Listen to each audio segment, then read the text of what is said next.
Assalamualaikum warahmatullahi wabarakatuh. Alhamdulillahilladzi hadana lihaza wa ma kunna linahtadiya laula an hadanallah. Asyhadu an la ilaha illallah wahdahu la syarikalah wa asyhadu anna Muhammadan abduhu wa rasuluh la nabiyya ba'da amma ba'du. Ananda siswa SMP dimanapun berada, Ustaz doakan semoga Ananda berada dalam keadaan sehat walafiat bersama orang-orang yang Ananda sayangi dan orang-orang yang Ananda cintai. Mari kita kembali bersyukur kepada Allah Subhanahu wa taala atas segala limpahan rahmat, nikmat dan karunia-Nya kepada kita semua. Selawat serta salam kita sampaikan kepada junjungan kita, yakni kepada Nabi Muhammad sallallahu alaihi wasallam. Ananda yang berbahagia berjumpa kembali bersama Ustadz dalam pembelajaran pendidikan agama Islam dan budi pekerti. Materi kita tentang mengasah pribadi unggul dengan tata krama. Ananda yang dirahmati oleh Allah, Ustadz yakin Ananda sudah sangat sering mendengarkan penjelasan-penjelasan tentang tata krama. Mari kita lihat kembali, tata krama itu adalah kebiasaan sopan santun yang disepakati dalam lingkungan pergaulan antara manusia. Jadi ada aturan, ada kesepakatan yang telah ditetapkan, yang telah disepakati dalam pergaulan antara kita sesama manusia di suatu daerah, di suatu lingkungan atau dalam budaya tertentu. Ini tata krama. Tata krama ini lebih erat kaitannya dengan aturan, ya, semacam aturan-aturan yang tidak tertulis, ya, mungkin bisa jadi juga ada aturannya tertulis, tetapi mayoritas aturannya adalah aturan-aturan tidak tertulis tapi disepakati. Itu merupakan sesuatu yang baik, yang perlu dikerjakan, yang perlu dilaksanakan sehingga terjalin hubungan yang harmonis ketika kita berhubungan, berinteraksi dengan orang lain. Ananda yang dirahmati oleh Allah, berikutnya mari kita lihat salah satu ayat yang berbicara tentang tata krama ini. Quran surah kedua ayat 83, tepatnya surah Al-Baqarah ayat 83. Mari kita baca sama-sama. A'udzu billahi minasyaitonir rajim. Bismillahirrahmanirrahim. Wa idh akhadna mitsaqa bani Israila la ta'buduna illallaha wa bil walidaini ihsana wa dzil qurba wal yatama wal masakin wa qulu linnasi husna wa aqimus shalah wa atuz zakah thumma tawallaitum illa qalilan minkum wa antum mu'ridun. Artinya, dan ingatlah ketika kami mengambil janji dari Bani Israel, janganlah kamu menyembah selain Allah dan berbuat baiklah kepada kedua orang tua, kerabat, anak-anak yatim dan orang-orang miskin. Dan bertutur katalah yang baik kepada manusia, laksanakanlah sholat, tunaikanlah zakat.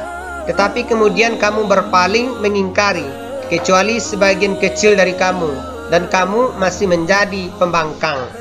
Ini ayat-ayat memang terutama ditujukan kepada Bani Israel yang sudah berjanji, sudah mengambil janji dengan Bani Israel.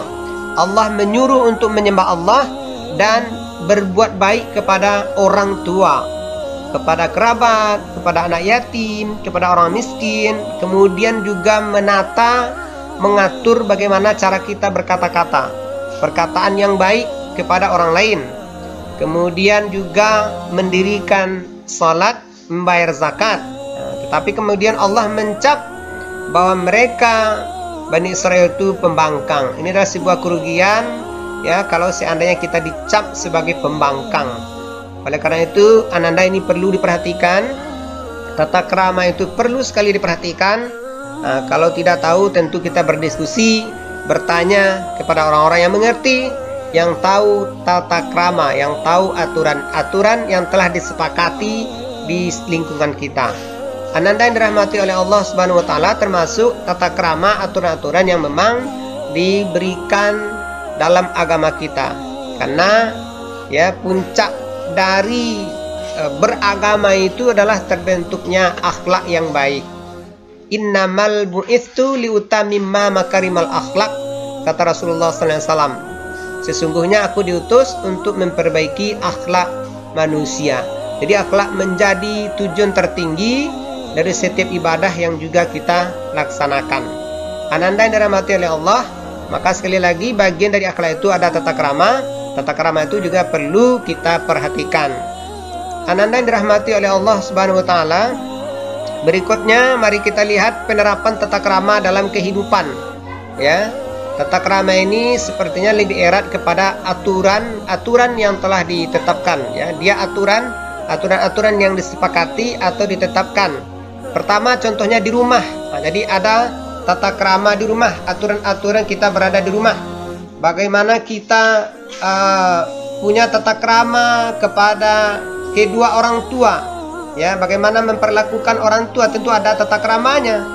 Contohnya kalau kita meminta sesuatu, tentu dengan perkataan-perkataan yang lembut, yang sopan, ya, yang bisa menyentuh hatinya. Ini di rumah. Kemudian berpakaian juga di rumah, perlu diperhatikan. Walaupun dengan orang tua, pakaian tetap perlu diperhatikan. Kemudian bagaimana tata krama dengan kakak, juga perlu diperhatikan.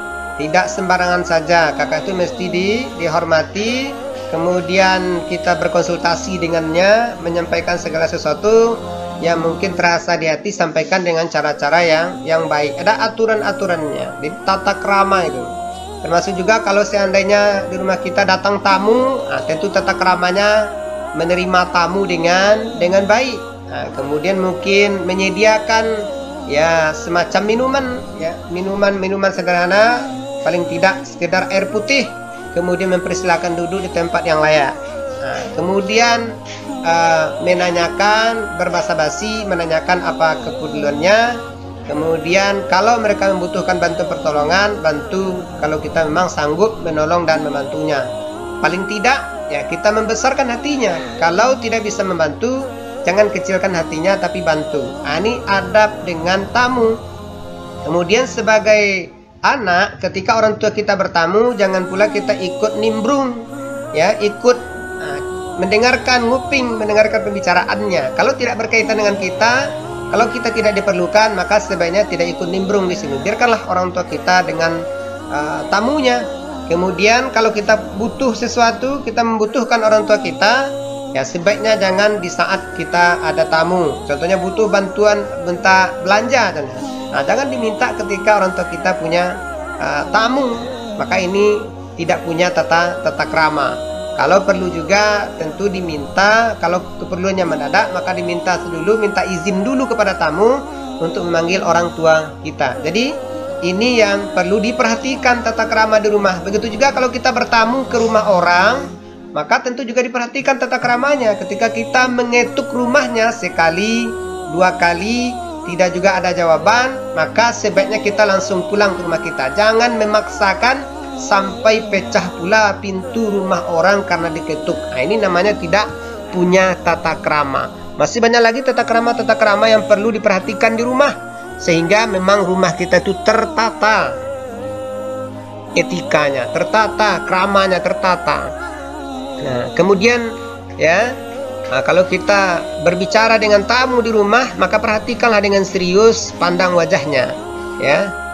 Kalau dia mengucapkan salam, maka kita balas salamnya. Ini beberapa etika tata krama di rumah. Kalau di sekolah juga seperti itu, penerapan tata krama di lingkungan sekolah perlu juga diperhatikan.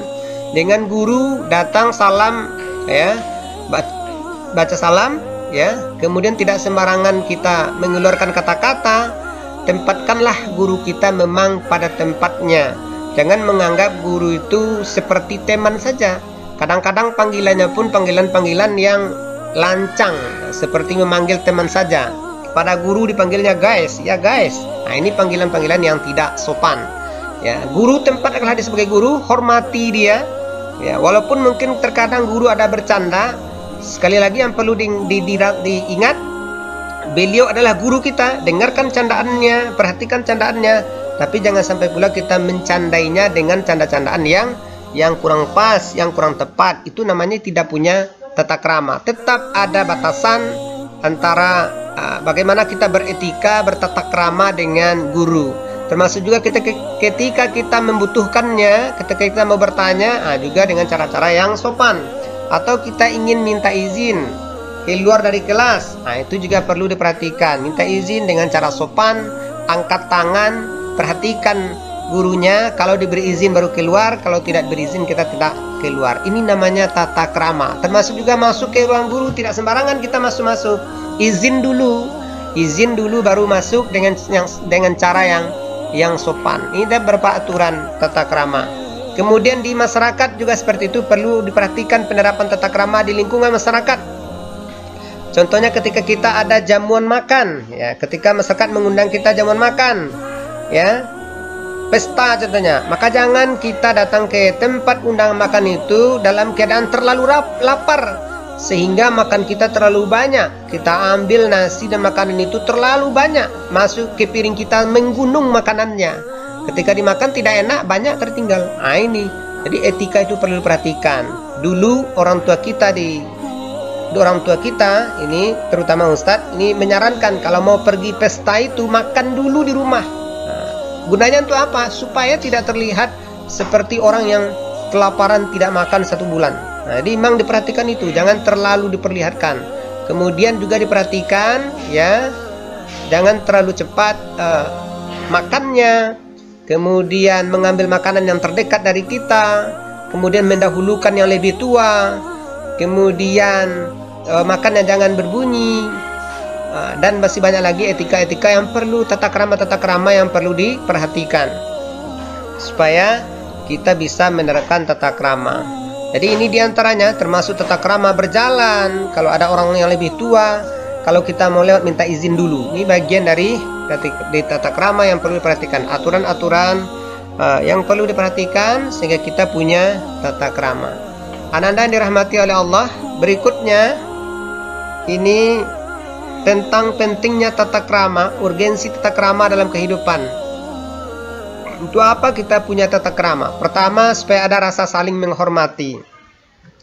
Kita ingin dihormati orang, tentu orang juga perlu kita hormati. Ya, hubungan antara manusia dilandasi oleh rasa saling menghormati, saling menghargai, dan tenggang rasa. Perasaannya ditenggang. Jangan sampai enaknya di kita, tidak enaknya di orang. Jadi semua ini perlu diperhatikan. Kemudian makhluk sosial. Kita ini makhluk sosial, manusia adalah makhluk sosial yang dalam kehidupannya pasti membutuhkan orang lain. Tidak bisa hidup sendirian, kita memang butuh orang lain. Kalau butuh orang lain tentu ada aturan-aturan tata krama yang perlu diperhatikan. Kemudian tata krama, hubungan yang selaras, serasi, dan seimbang diperlukan. Tata cara yang berhubungan antar manusia yang diatur dalam tata krama pergaulan. Kemudian keempat, manusia dengan tata krama bermartabat. Tata krama merupakan perwujudan manusia mempunyai martabat dan derajat yang tinggi. Inilah diantara urgensi dari tata krama. Ananda yang dirahmati Allah, sekali lagi, tata krama itu penting.